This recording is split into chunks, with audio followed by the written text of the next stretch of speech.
Assalamu alaikum. Welcome to lesson number 9 of Mukhtasar al-Quduri. Alright, so let's explain these words then. So laysa, this is from kana wa akhawatuha, the akhawat of kana, sisters of kana. And ala, it means upon. Right, let me just make this pen a little smaller. Upon, ala, it means al-mar'a, it means a woman. An, harf nasib, nasiba. Tanqud, naqada, yanqudu. This is a verb. Okay, this is from naqada, yanqudu, nasara, yansuru. And it means to open or to break. Dhafa'ir, this is the plural of dhafira, which means a plait, hair plaits, dhafira. And the ha, okay, it's a pronoun damir, which goes back to al-mar'a. Okay, there. Fi, it means in. Ghusl, we've done this before, remember the dhamma, it means to bathe. And then we have idha, which is shart, which means when, it's a condition. Idha balagha, this is past tense. Okay, balagha yablughu, again nasara yansuru. Balagha yablughu, past tense, verb. Al-ma, it means water. Usul is the plural of asal, which means root. Okay, root.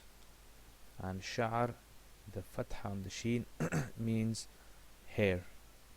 Now don't get this mixed up with shi'r with a kasra underneath, which means poetry. Okay, so that's the explanation of the words. Let's look at the Arabic grammar now. Right, so let's look at the Arabic grammar side of it. So laysa, okay, remember the rule for laysa, it follows kana, so therefore the ism will be made marfu, rafa, and the khabar will be made mansub, okay, or nasab, right, mansub or nasab, rafa and mansub, nasab. Okay, so we're going to be identifying what's the ism here and what the khabar is. Ala, this is harf al-jar, gives mar'a kasra. An, this is harf nasiba, so therefore it's going to give a fatha.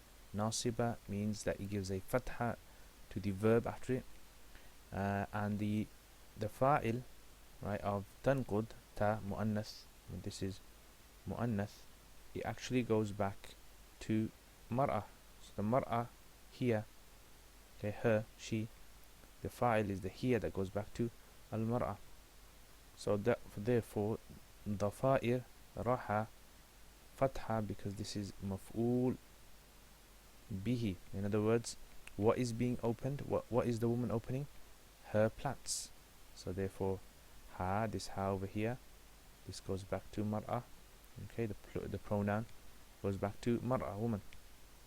Okay, fi, harf al-jar, gives the ghusl kasra.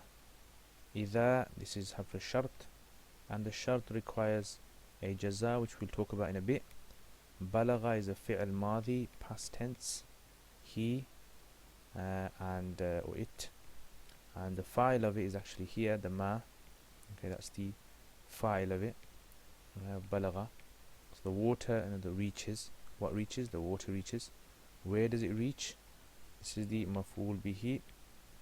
This is why it has a fatha, and it only has one fatha, notice, because this is the mudaf. Okay, this is the mudaf, hence the word after it is going to be mudaf ilayhi, and so we give it kasra, usula sha'ari, and it's fatha. Why? Because it's a maf'ul bihi of balagha. So that's the breakdown of the words. Let's look at the ism and the khabar of laysa. What's the ism of laysa? The ism of laysa, interestingly enough, is actually all of this. An tanquda dafa'iraha fil ghusli. All of that is the ism of laysa, and the khabar of laysa is actually al mar'a, upon the woman. Okay, so an tanquda dafa'iraha fil ghusli, laysa al mar'a, upon the woman. And how does the rest of it work?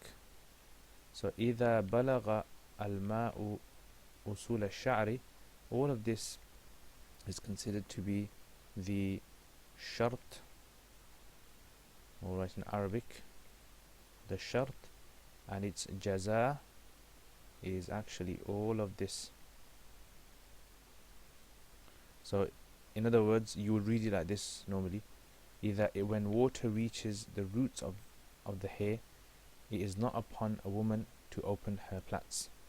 Okay, so this is basically the grammar breakdown, and let's look at the meanings and lessons that we can take from this text. Right, so if you look at what Imam Quduri wants to say here, Imam Quduri rahimahullah is talking about issue of bathing, taking a bath, and more specifically with regards to a woman's hair.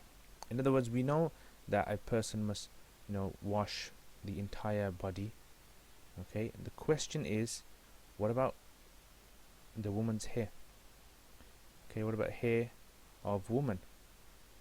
So this is an issue which the fuqaha raised, and they found narrations where the woman was exempted from opening her plaits when taking a bath, so long as water reached the usul, the roots of the hair. Now let me demonstrate. Okay, so here is a plaits woman, and as you can see, it sometimes can become very difficult to get water inside of them. So the Sharia, or the Islamic law, has permitted that a woman doesn't have to open her plaits so long as the water reaches the roots. So if you imagine, okay, this to be, okay, the head, right? This is a bit of a funny head, and this is the hair, okay, the head, right? So this hair, as long as for the woman, as long as the water can actually reach to the roots of the hair, in other words the scalp, as long as water can get to the scalp, then a woman does not have to open her plaits when taking a bath. That's basically what Imam Quduri wants to explain here. Right, there's just one more thing that I want to mention here, which is ala. When we translate this ala upon the woman, it's not upon the woman. What does it mean, it's not upon the woman? What is understood from that is it's not necessary, or we say it's not wajiban or fardan upon a woman. Now this word ala, okay, is usually used by the fuqaha to give the meaning of obligation, okay, something which is obligatory. So this is going to come quite a bit in Quduri, so as long as you're aware of it, then it becomes very easy to understand the text. So here, it's not upon a woman, in other words, it's not necessary upon a woman to open her plaits in bathing when the water reaches the roots. Jazakumullah khair.